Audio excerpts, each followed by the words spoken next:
Assalamualaikum warahmatullahi wabarakatuh. Today, we want to presentation about digital literacy for civil servant as a prime mover in promoting transformation of public services and governance. Before we start our presentation, let me introduce our team. We have 5 members. They are Ms. Rosyana Eka Rahmawati, Ms. Dea Zahra Huwaida, Mr. Fahmi Al-Hadi, Mr. Muhammad Rizky Adi Nugraha, and I'm Anissa Dewita Nugrahani.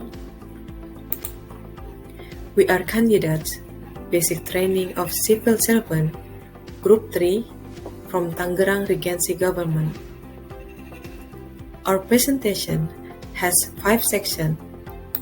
Section 1, about transformation of public services and governance. First, technology development. The development and improvement of competence in technology management reflects that several development countries have made changes in the public sector. Indonesia is required to be adaptive to changes in the public service and governance. But, in reality, Indonesia have many transformation challenges. According data from National Civil Servant Agency, in December 2021, most of civil servants' age is in the range of 51 years and over. Then, followed by the age group between 41 to 50 years old. According to the data, it becomes our homework to adapt technology development and make transformation of public services. The next generation is millennial civil servants who have to make a transformation. We, as millennials, must have digital literacy. Transformation in public services and governments is very necessary because technology development requires transformation, so they are able to serve the community in the era of digitalization.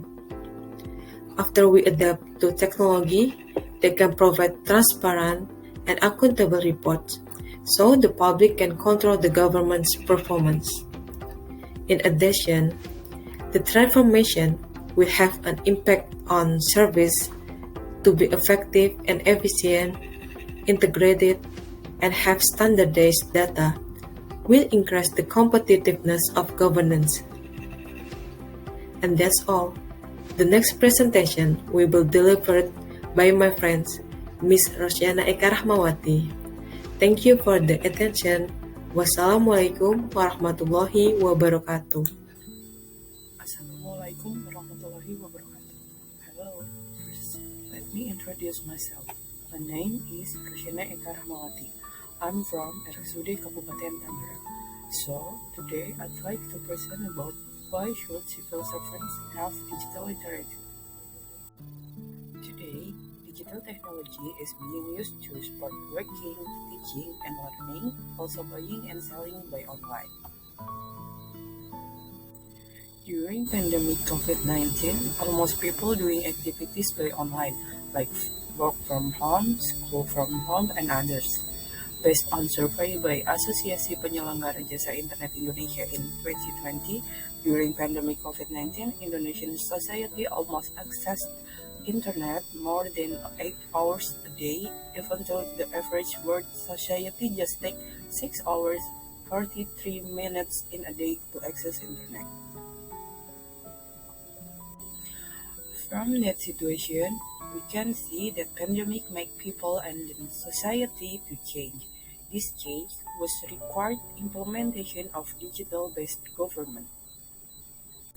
As a practice of Perpres nomor 95 tahun 2018 about electronic-based government system, Civil servants are expected to be able working and giving the best service using a technology.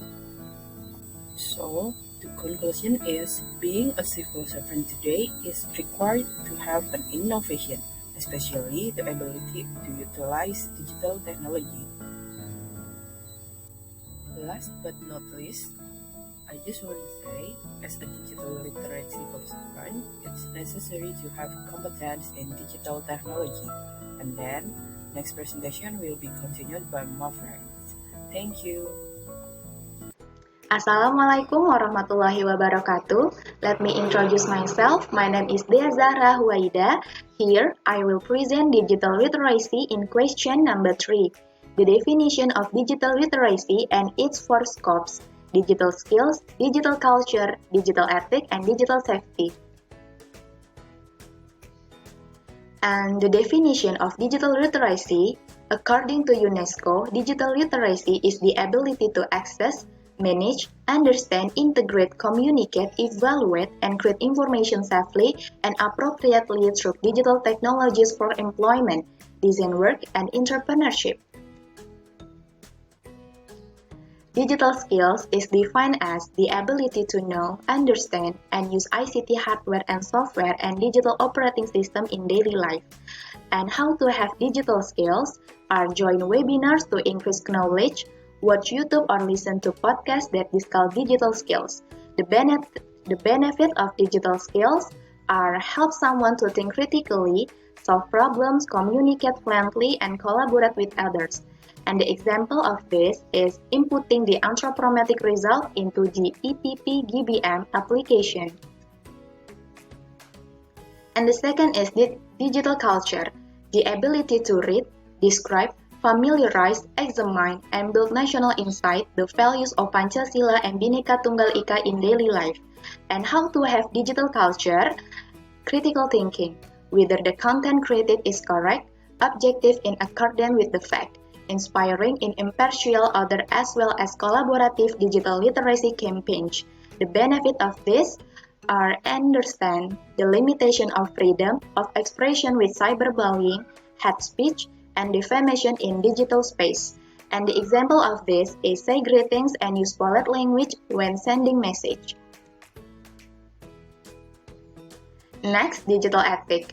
Digital ethic is defined as the ability to realize, model, adapt, rationalize, consider, and develop digital ethical governance in daily life. And how to have digital ethic? Use polite words with interacting on digital media platform. Don't provide information that is not correct.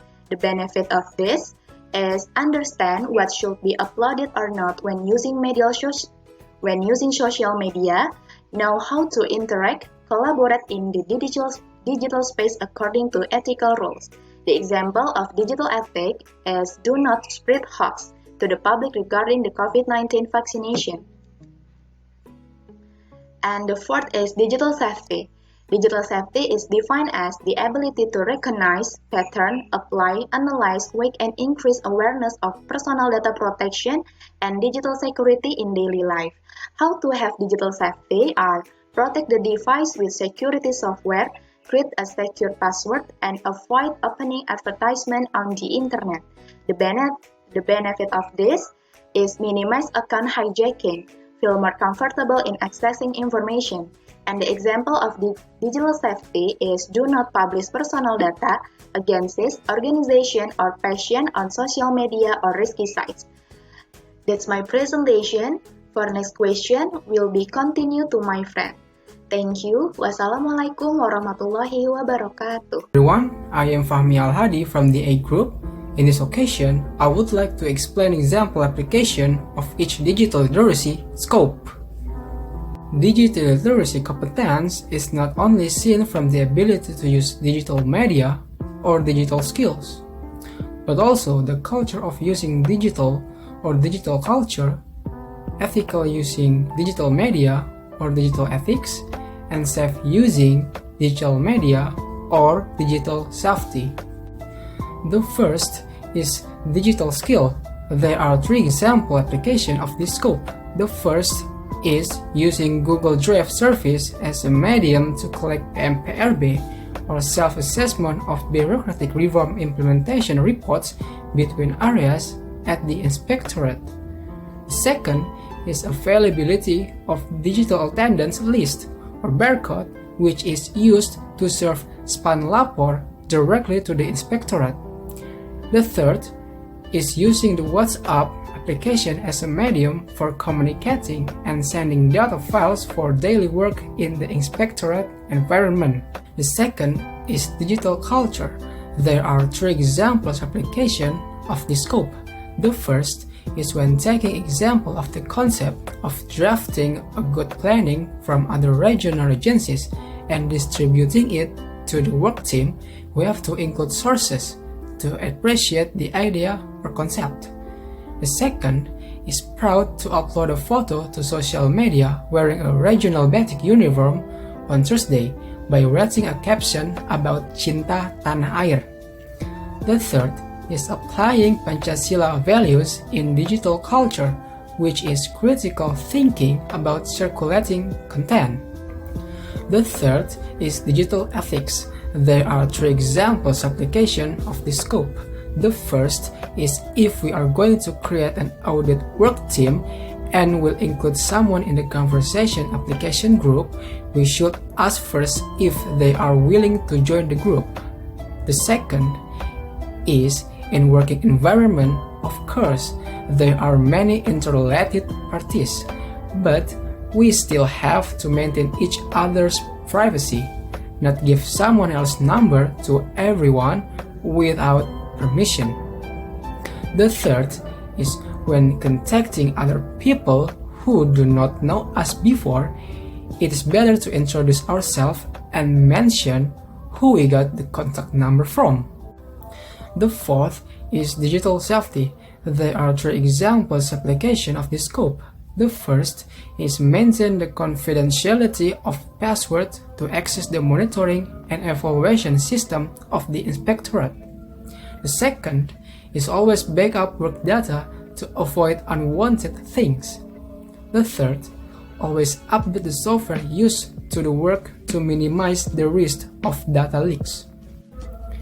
And that brings us to the end. Thank you so much for your time and attention. Assalamualaikum warahmatullahi wabarakatuh. Assalamualaikum warahmatullahi wabarakatuh. Hello, my name is Muhammad Rizka Dinugraha, and I am a government employee from Kabupaten Tangerang. I want to briefly discuss the advantages of digital literacy for government employees. Digital literacy. Digital literacy is the capacity to use digital technology to safely and appropriately access, manage, interpret, integrate, communicate, evaluate, and generate information for employment, design work, and entrepreneurship. It encompasses skills referred to variably as media literacy, information literacy, computer literacy, and ICT literacy. Next, benefits of digital literacy. A user with strong digital literacy abilities may use digital media responsibly in addition to being able to operate tools. The benefits of digital literacy for government employees. 1. Aspect of analysis of contemporary issues. Second, aspect of the preparedness for state defense. Third, aspect of contribution of government employees to national unity. Analysis of contemporary issues can help civil servants quickly access to the most up-to-date information on hot-button issues, enabling them to respond to them by exercising critical, inventive, and creative thought as they carry out their duties as civil servants and public servants while dealing with changes in the strategic environment. Readiness for state defense. Maintain health by knowing how to live a healthy lifestyle that includes working out, eating well, and using the internet to research this topic. Knowing the current stats of affair through news on social media or online media in order to fend off beliefs and culture that are at odds with the principles of Indonesian nation personality.